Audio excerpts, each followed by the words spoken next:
ಯತ್ನಾಳ್ ನೇತೃತ್ವದ ವಕ್ಫ್ ಹೋರಾಟಕ್ಕೆ ಬಿಜೆಪಿಯಲ್ಲಿ ವಿರೋಧ ವ್ಯಕ್ತವಾಗ್ತಾ ಇದೆ. ಶಾಸಕ ಬೆಲ್ದಾಳೆ ಮತ್ತು ಯತ್ನಾಳ್ ಬೆಂಬಲಿಗರ ಮಧ್ಯೆ ಗಲಾಟೆ ಕೂಡ ಆಗಿದೆ. ಇಬ್ಬರು ಶಾಸಕರ ಬೆಂಬಲಿಗರ ಮಧ್ಯದಲ್ಲಿ ಗಲಾಟೆ. ಧರ್ಮಾಪುರ ಗ್ರಾಮದಲ್ಲಿ ಬೆಂಬಲಿಗರ ಮಧ್ಯೆ ವಾಗ್ವಾದವಾಗಿ ಕೈ ಮಿಲಾಯಿಸುವ ಹಂತಕ್ಕೆ ಹೋಗಿದೆ ಈ ವಾಗ್ವಾದ. ಯತ್ನಾಳ್ ಹೋರಾಟದ ಬಗ್ಗೆ ಮಾಹಿತಿಯನ್ನೇ ಕೊಟ್ಟಿಲ್ಲ ನಮಗೆ ಅಂತ ಕಿಡಿಕಾರಿದ್ರು ಅಲ್ಲಿನ ಸ್ಥಳೀಯ ಕಾರ್ಯಕರ್ತರು. ಬಿಜೆಪಿ ಕಾರ್ಯಕರ್ತರು ಆಕ್ರೋಶವನ್ನ ವ್ಯಕ್ತಪಡಿಸಿದ್ದಾರೆ. ಈ ಹೋರಾಟಕ್ಕೆ ಶಾಸಕರು ಮುಖಂಡರಿಗೆ ಯತ್ನಾಳ್ ಮಾಹಿತಿನೇ ಕೊಟ್ಟಿಲ್ಲ, ಶಿಷ್ಟಾಚಾರವನ್ನ ಉಲ್ಲಂಘನೆ ಮಾಡಿದ್ದಾರೆ ಅಂತ ಸ್ಥಳೀಯ ನಾಯಕರು ಕಾರ್ಯಕರ್ತರ ಆಕ್ರೋಶಕ್ಕೆ ಕಾರಣ ಆಗಿದೆ.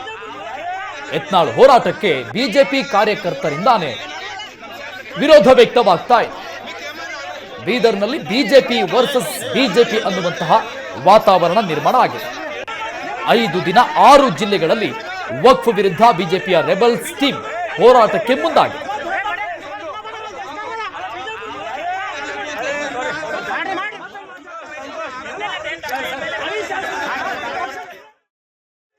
ಬೀದರ್ನಲ್ಲಿ ವಕ್ಫ್ ಬೋರ್ಡ್ ವಿರುದ್ಧ ಹೋರಾಟ ಮಾಡ್ತಾ ಇರುವಂತ ಯತ್ನಾಳ್ ಅವರ ಹೋರಾಟದ ವಿರುದ್ಧ ಸ್ಥಳೀಯ ಬಿಜೆಪಿ ನಾಯಕರು ಆಕ್ರೋಶ ವ್ಯಕ್ತಪಡಿಸ್ತಾ ಇರುವಂತದ್ದು.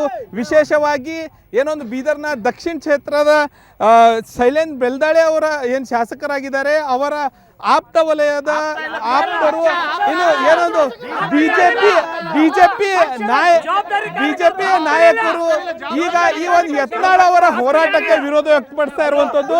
ನಾನು ಅವರಿಗೆ ಮಾತಾಡಿಸ್ತಾ ಹೋಗ್ತೀನಿ. ಸರ್, ಯಾವುದೇ ಕಾರಣ ನಮ್ಮ ಶಾಸಕರಿಗೆ ಯಾರು ತಿಳಿಸಿಲ್ಲ, ಮಂಡಲ ಅಧ್ಯಕ್ಷರಿಗೆ ತಿಳಿಸಿಲ್ಲ. ಅವರು ಬರೋದು ನಮಗೆ ಇನ್ಫಾರ್ಮೇಶನ್ ಕೊಡ್ಬಾರ್ದು. ನಾವು ಶಾಸಕರಿಗೆ ಮಾಡ್ತಿಲ್ಲ. ಧಿಕ್ಕಾರ. ಟೋಟಲಿ ಧರ್ಮಾಪುರ ಗ್ರಾಮದಲ್ಲಿ ಶಾಸಕ ಬೆಲ್ದಾಳೆ ಅವರೇನಿದ್ದಾರೆ, ದಕ್ಷಿಣ ಕ್ಷೇತ್ರದ ಶಾಸಕ ಬೆಲ್ದಾಳೆ ಅವರ ಒಂದು ಆಪ್ತರು ಮತ್ತೆ ಯತ್ನಾಳ್ ಅವರ ಒಂದು ಏನೊಂದು ಫಾಲೋವರ್ಸ್ ಇರ್ತಾರೆ. ಅವ್ರ ಮಧ್ಯೆ ಏನಂತಂದ್ರೆ ಈ ಹೋರಾಟದ ಸಂಬಂಧ ಜಗಳ ಗಲಾಟೆ ಆಗ್ತಾ ಇರುವಂಥದ್ದು. ಟೋಟಲಿ ಏನೊಂದು ಶಾಸಕರಿಗೆ ಇನ್ಫಾರ್ಮ್ ಮಾಡ್ದೇನೆ ಈ ಒಂದು ಹೋರಾಟ ಮಾಡ್ತಾ ಇದ್ದಾರೆ ಅಂತ ಒಂದು ಕಡೆ ಶಾಸಕರ ಬೆಂಬಲಿಗರು ಆಕ್ರೋಶ ವ್ಯಕ್ತಪಡಿಸ್ತಾ ಇದ್ದಾರೆ. ಮತ್ತೊಂದು ಕಡೆ ಯತ್ನಾಳ್ ಅವರ ಬೆಂಬಲಿಗರು ಏನೊಂದು ಭೂಮಿ ಕಳೆದುಕೊಂಡವರು ಅವ್ರ ಜೊತೆಗೆ ಜಟಾಪಟಿಗೆ ನಿಂತಿರುವಂಥದ್ದು ನೋಡ್ತಾ ಇರ್ಬೋದು ನೀವು. ಯಾವ ರೀತಿಯಾಗಿ ಜಗಳಕ್ಕೆ ಈ ಒಂದು ಹೋರಾಟ ಕಾರಣ ಆಗಿದೆ ಗೊತ್ತು. ಕೈ ಮಿಲಾಯಿಸುವ ಹಂತಕ್ಕೆ ತಲುಪಿರುವಂಥದ್ದು. ಟೋಟಲಿ ಒಂದು ಕಡೆ ಈಗಾಗಲೇ ಯತ್ನಾಳ್ ಅವರು ಹೋರಾಟ ಮಾಡಿ ಬೀದರ್ ಕಡೆ ತೆರಳಿದ್ರು. ಇದಾದ ನಂತರ ಆರಂಭವಾದಂಥ ಈ ಗಲಾಟೆ ಈಗ ತಾರಕಕ್ಕೆ ಏರಿರುವಂಥದ್ದು. ಈ ಮಧ್ಯೆ ಹೋರಾಟ ನಡೀತಾ ಇರುವ ಸಂದರ್ಭದಲ್ಲಿ ಪೊಲೀಸರು ಕೂಡ ಈ ಒಂದು ಗಲಾಟೆ ತಣ್ಣಗೆ ಮಾಡಿಸಲಿಕ್ಕೆ ಪ್ರಯತ್ನ ಮಾಡ್ತಾ ಇದ್ದಾರೆ.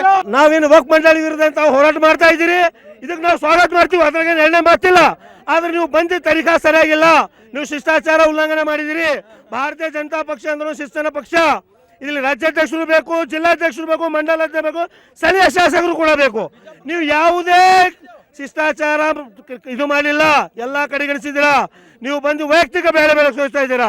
ಟೋಟಲಿ ಯಾರು ಜಿಲ್ಲಾ ಸಮಿತಿಗೂ ಮಾಡಿಲ್ಲ, ಮಂಡಲಗೂ ಮಾಡಿಲ್ಲ, ನಮ್ಮ ಕ್ಷೇತ್ರ ನಾಯಕರು ಕೂಡ ಮಾಡಿಲ್ಲ. ಸಂಘಟನೆಗಾದ್ರೂ ಹೇಳ್ಬೇಕಲ್ಲ ಸರ್, ಸಂಘಟನೆ ಬೆಲೆ ಕೊಡೋರು ನೀವು. ನಾವು ಮಾಡ್ತಾ ಇದ್ದೀವಿ. ಇದು ಬಸವರಾಜ್ ಪಾಟೀಲ್ ಯತ್ನಾಳ್ ಹೋರಾಟ ಅಲ್ಲ, ಭಾರತೀಯ ಜನತಾ ಪಕ್ಷದ ಹೋರಾಟ. ಇದು ನಮ್ಮ ಹೋರಾಟ.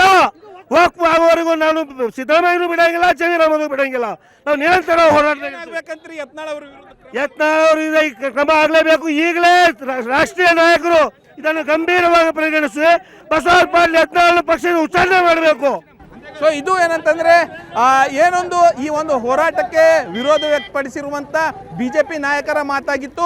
ಟೋಟಲಿ ಈ ಒಂದು ಯತ್ನಾಳ್ ಅವರೇನು ಹೋರಾಟ ಮಾಡ್ತಾ ಇದ್ದಾರೆ, ಈ ಹೋರಾಟದ ಬಗ್ಗೆ ಈ ಹೋರಾಟಕ್ಕೆ ಯಾರಿಗೂ ಏನಂತ ಇನ್ಫಾರ್ಮ್ ಮಾಡಿಲ್ಲ, ಯಾರಿಗೂ ಕೂಡ ಏನಂತ ಕರೆದಿಲ್ಲ. ನಮಗೆಲ್ಲ ನಾವೆಲ್ಲ ಕರೆದಿದ್ರೆ ಭಾಗಿಯಾಗ್ತಿದ್ವಿ. ನಾವು 2013ರಿಂದ ಹೋರಾಟ ಮಾಡ್ಕೊಂಡು ಬಂದಿದ್ದೀವಿ ಎಂಬ ಮಾತನ್ನ ಇಲ್ಲಿನ ಸ್ಥಳೀಯ ನಾಯಕರು ಹೇಳ್ತಾ ಇರುವಂಥದ್ದು. ಕ್ಯಾಮರಾಮನ್ ಶರಣು ಜೊತೆ ಲಿಂಗೇಶ್ ಮರ್ಕಲೆ, ಸುವರ್ಣ ನ್ಯೂಸ್, ಬೀದರ್.